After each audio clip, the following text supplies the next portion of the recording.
Hello everyone and welcome to my YouTube channel. Today we are going to discuss about how to fix hotspot not working on your iPhone iOS 26. For example, if you want to use the hotspot of your iPhone iOS 26 and if it is not turned on and if you are unable to use the passcode, then what you have to do, you have to simply watch this video completely. So without wasting any time, let's start the video. So first of all, what you have to do, you have to make sure that you are connected to Wi-Fi or internet connection, which means you have turned on the mobile data.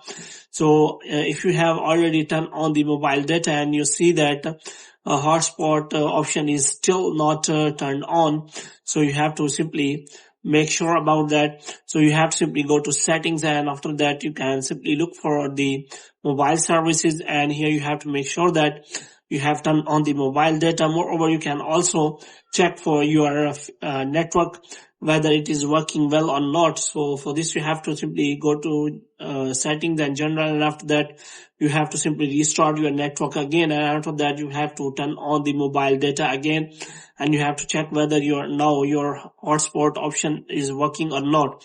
If it is still not working and you are using the eSIM, then you have to make sure that eSIM is working properly on your iPhone iOS 26. But if you are using physical SIM, then you have to simply remove the SIM from the SIM ejector, and after that you can simply insert it again so that it can restart your network, and after that you have to check whether your problem has been solved or not. If the problem is still there and your hotspot is not working still, then you have to simply contact the Apple support and ask for the solution of the problem. So hope you have liked this video. If you get more videos like these, you can subscribe our channel.